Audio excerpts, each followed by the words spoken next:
Hi, it's Malcolm here. I decided that I would try an experiment about doing these videos. Well, instead of doing an email out to you, I'll do a video instead. So, well, I'll have to send an email out to you to tell you I'm doing a video, but anyway, if that makes any sense whatsoever. Let me know what you think. sales@bluebelldata.co.uk, whether you like my videos or whether you think I'm pretty crap in front of the video camera, which I may well be, or if it's something you want to see more of.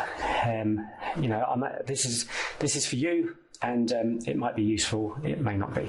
Okay, we've been talking about nanosystems over the last, I think we're on part 5 or 6 now, so it's probably part 6, I think, of nanosystems. In the last email I talked about rating systems and how you can create rating systems to rate specific races. Of course, we're talking about nano, so we're talking about being very specific. You have to excuse my writing. I'm not only on a video by a whiteboard trying to do this and talk to you at the same time. As far as the nanosystem type thing is concerned, we're trying to be very specific about the type of races. So, in other words, we may look at AW races, and then we may look at handicap. I'm not sure how big this writing is on the video, actually. And then we might look at class 5 and 6, or we may just look at class 6. We may well choose a length of race, so we might go 6 furlongs only, and we may say 8 runners or less. Runners or less, if that makes any sense whatsoever. So, and we could probably go deeper, but it depends on your rating system, how specific you want to be, but I still suggest you be reasonably specific, especially because we are talking about nanosystems. So what about a rating system? What's the way to do a rating system? Okay, so we end up with a race card with so many horses in the race, okay? Obviously that could go all the way down to 30 plus whatever it is, but generally horse races are somewhere between, I don't know, 4 and 18 or something like that. But this is just obviously to show you. Now I'm starting to ramble and I don't really want to do that. Okay, so you can either start with 0 or you could start with 100. And what you can do is, as you go through the race card, giving points to certain or specific parts of the form, you can either add or minus from either of those numbers. And what you should end up with at the end of the day is each one of these horses will have a number alongside it. So they could end up with 90, 80, 30, minus 10, minus 20, I don't know, and 12. Depends on the rating system, obviously. But the idea is each horse will be rated. Now, presumably, you will do it so that the highest figure is the horse you're going to back or lay, presumably. Or you could do it, obviously, either way. You could say, well, that horse has got the best chance of winning, and that horse has got the least chance of winning. I'm going to back that one and lay that one, or wherever it tends to be. I mean, you'll decide on the best way to use these figures. I'm going to give you some suggestions like I did in the last email. Last time out is obviously 1. Okay, so what you could do is you could turn around and say, well, if it came first last time out, I think that actually means a lot in this type of racing. You might be able to find that through statistics on the internet or whatever. And so I'm going to give it plus 10 if it came first last time out. Okay, so you may look at the top jockey and the top trainer in the meeting, and you will say, well, if that horse is trained by the top trainer, I'm going to give it 10, and if it's trained by the top jockey, I'm going to give it another 10. If you feel that these are relevant to your rating system, you could then go on and look at the weight of the horse. Now, people look at weights in 2 different ways, obviously.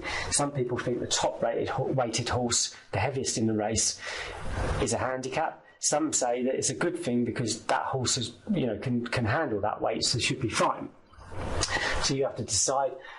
You could give it a +10 for top weighted, or you could give it -10. And you see the way we're gradually building up this picture. So this particular horse already has 10, 20, 30, 40, -10, 30 points. So if we was adding to 0, then it would be +30. If we were adding to the 100 or whatever, it could be 130. Or you could just say that figure stays the same and that you only take minuses off it. I mean, I'm not trying to confuse you. I'm just saying that you can use other ideas. You can look at things like, is the jockey claiming, or has the horse got extra weight, like an X7, because the handicappers haven't had a chance to increase its weight from the last race. A lot of trainers do that, as we know. If they win, they immediately get their horse into a race again. So we could look at the number of days since it last ran, which is a figure somewhere around here. And we could say that if it's run within 3 days, we give it +10 points. I don't know. And a lot of people believe different things with that as well. You need to look at the statistics. But what we're actually trying to do here is not look at a runner as individual in the race. We're trying to look at the race as a whole and pick out the runners that are more likely to either win or lose. That's our whole goal. And by using a scoring system, we should be able to build up a picture. And the end result is that, as I said, we might end up with a picture like this, where one horse has 90 and one has -20. Now, you can take this another step if you like, because you could turn around and say, right, I'm only going to go with a horse that is 90 plus, depends on your scoring system obviously, or is at least 10 points or whatever you like to call it ahead of the next runner. So in this case, he's not. This one's 90, that one's 80. As far as you're concerned, that's a good worth a good bet. Okay, or lay, depending on what system you've come up with. Whereas if you've got 2 at 90, you might turn around and say, no, that's too close.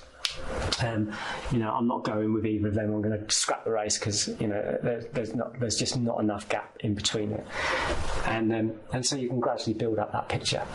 So hopefully that's giving you a little bit more information. It's giving you a chance to see me in front of the camera if you haven't before. I did do this a while back, but I think I've done it mainly on computer then, not in front of the camera. So hopefully you'll find that information useful, and as I said, let me know whether you like it or not, and I'll decide what to do in the next one. But this is great for me because it means I don't have to sit there writing word after word and all the rest of it. I can just ramble in front of the camera, which for some reason I tend to like. Just one other thing. www, all the words, yeah. CYOTS.